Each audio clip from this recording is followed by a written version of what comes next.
অথচ পীর সাহেব চরমনাই চাইলে বাংলাদেশের প্রধানমন্ত্রী হইতে পারে, জামাতের আমির চাইলে প্রেসিডেন্ট হইতে পারে, প্রধানমন্ত্রী হইতে পারে, মামুনুল সাহেব চাইলে সংসদের স্পিকার হইতে পারে। কিন্তু এই যে তাদেরকে যাচ্ছেন না, দিচ্ছেন না, চাচ্ছেন না, সে কারণে আপনারা এই জাতীয় জায়গাগুলো থেকে বাদ হয়ে আমরা যাচ্ছি কওমি সনদের দিকে, আমরা যাচ্ছি একটু স্বীকৃতির দিকে, আমরা যাচ্ছি সামান্য কিছু পাওয়া এবং দেনা পাওনার দিকে।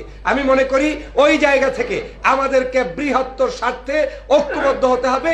তাতে আপনার ইমামগিরিও থাকবে, মুয়াজ্জিনগিরিও থাকবে, কওমি মাদ্রাসাও থাকবে, আলিয়াও থাকবে, ইসলামী আন্দোলনও থাকবে, দলও থাকবে, আবার সংসদও আপনারা কাঁপাতে পারবেন। আসলে আমাকে সময় দেওয়ার জন্যই আমি কৃতজ্ঞতা পোষণ করছি। আমি ইসলামপন্থীদের যে কোনো অ্যাক্টিভিটিসকে লালন করি, পালন করি, ভালোবাসার আদলে গ্রহণ করতে চাই। সেই জায়গা থেকে, আমার দায়িত্ববোধের জায়গা থেকে এখানে এসেছি। আমি সময় বাড়াবো না, শুধু একটা কথাই বলবো, আমরা আলোচনার ময়দানে কিন্তু সবাই ঐক্যবদ্ধ হয়ে যাচ্ছি, প্রত্যেকে যার যার জায়গায়। যে পীরের মজলিসে যাবেন, যে দলের অনুষ্ঠানে যাবেন, সবাই শুনবেন ঐক্য ঐক্য ঐক্য। কিন্তু আমাদের ব্যক্তিগত জীবনে সেই ঐক্য বাস্তবায়নে রূপ লাভ করায় যে প্রতিবন্ধকতা রয়েছে সেটা কমাতে হবে। যেমন আপনি তখনই সফল হবেন যখন বুঝবেন যে চরমনাইয়ের ওইখানে যদি জামাতের আমির যায় আর গেলে যদি কোনো বামপন্থীরা কষ্ট পায়, বুঝবেন আপনার ঐক্য সফলতার দিকে যাচ্ছে। আপনি যখন দেলোয়ার হোসেন সাইদি সাহেবের মাজার জিয়ারত করতে, কবর জিয়ারত করতে যাবেন আর ওইটা দেখলে যদি চরমনাইকে কেউ গালি দেয়, বুঝতে হবে যে আপনার ঐক্য ফলপ্রসূ হচ্ছে। এক বাক্যে আপনার ঐক্য তখনই সফল হবে যেটা আপনার শত্রুর হৃদয়ে কষ্ট দেয়।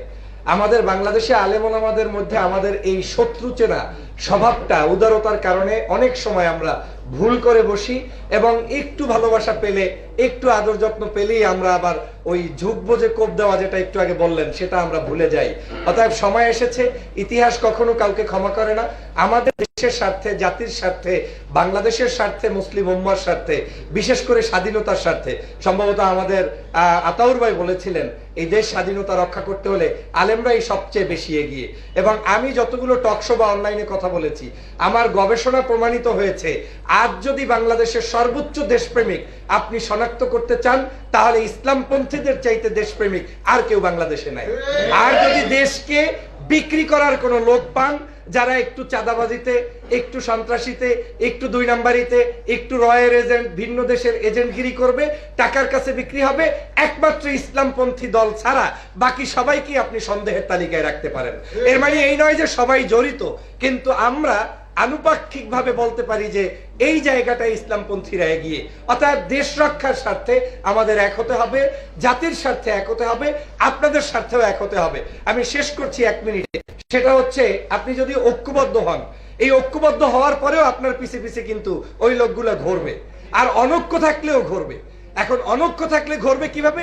জেলাপি দিয়ে ঘুরবে, একটু খাওয়াইলেই আপনাকে পাইবে, একটু ইমামতি দিলেই আপনাকে পাইবে। অথচ আপনি বিসিএস ক্যাডারের যোগ্যতা রাখেন, অথচ আপনি পার্লামেন্টে যাওয়ার যোগ্যতা রাখেন, অথচ পীর সাহেব চরমনাই চাইলে বাংলাদেশের প্রধানমন্ত্রী হইতে পারে, জামাতের আমির চাইলে প্রেসিডেন্ট হইতে পারে, প্রধানমন্ত্রী হইতে পারে, মামুনুল সাহেব চাইলে সংসদের স্পিকার হইতে পারে। কিন্তু এই যে তাদেরকে যাচ্ছেন না, দিচ্ছেন না, চাচ্ছেন না, সে কারণে আপনারা এই জাতীয় জায়গাগুলো থেকে বাদ হয়ে আমরা যাচ্ছি কওমি সনদের দিকে, আমরা যাচ্ছি একটু স্বীকৃতির দিকে, আমরা যাচ্ছি সামান্য কিছু পাওয়া এবং দেনা পাওনার দিকে। আমি মনে করি ওই জায়গা থেকে আমাদেরকে বৃহত্তর স্বার্থে ঐক্যবদ্ধ হতে হবে। তাতে আপনার ইমামগিরিও থাকবে, মুয়াজ্জিনগিরিও থাকবে, কওমি মাদ্রাসাও থাকবে, আলিয়াও থাকবে, ইসলামী আন্দোলনও থাকবে, দলও থাকবে, আবার সংসদও আপনারা কাঁপাতে পারবেন। অতএব আসুন আমরা সবাই মিলে একটা কাজ করি, যে যে দলেরই হন না কেন, আপনার একটাই ভীষণ থাকুক, এইবার আর কোনো কিছু ইস্যু টিস্যু লাগবে না। আপনাদের কোনো নতুন ইস্যু, ওই ছোট ছোট ইস্যু নিয়ে প্রেস ক্লাবে দাঁড়ানোর প্রয়োজনই নাই। আগামী 6 মাস শুধু একটা ইস্যুতে কাজ করেন, যে আমরা সবাই এক, তাতে আমি কিছু পাই কিংবা না পাই, পাওয়ার স্বার্থবাদ দিয়ে যখন আমরা লড়াই করব, হয়তো হতে পারে 5ই আগস্টের মতো আরেকটি বিজয় আল্লাহ আমাদেরকে দিতে পারেন। সবাই ভালো থাকবেন, সুস্থ থাকবেন, মুরাব্বিরা যেই পথে যাবেন সেই পথে যাবেন। আর যারা অনলাইনে লেখালেখি করেন, আল্লাহর রাস্তায় আর খোঁচাখুচি করবেন না। কার আকীদা খারাপ, কার আকীদা ভালো, কে নামাজ কেমনে পড়ে, কার জিকির জোরে হয় আস্তে হয়, কে লম্বা খাম্বার উপরে লাফ দিয়ে পড়ে, এই সব তদন্ত করার দায়িত্ব কোনো ইসলামপন্থী নাগরিকদের নাই। আমাদের দায়িত্ব এখন একটাই, আমরা সবাই মিলে আমরা এক হতে চাই, এবং সেটা যদি সম্ভব হয় তাহলে পীর সাহেব চরমনাই যেভাবে ঐক্যের স্লোগান নিয়ে মাঠে নেমেছেন, তার মুরিদের তার চাইতে বেশি পণ্ডিত হওয়ার দরকার নাই। জামাতের আমির যেভাবে নেমেছেন, অতএব জামাতের একজন রোকনের ওই আমিরের চাইতে পণ্ডিত হওয়ার দরকার নাই। মামুনুল সাহেব যেভাবে নেমেছেন, তার কর্মীর তার চেয়ে পণ্ডিত হওয়ার দরকার নাই। যদি সেই জায়গায় আমরা স্যাক্রিফাইস করতে পারি, বাংলাদেশকেও নেতৃত্ব দিতে পারবো, এবং এই বাংলাদেশে আপনারাই নেতৃত্ব দিবেন। সবাইকে ধন্যবাদ।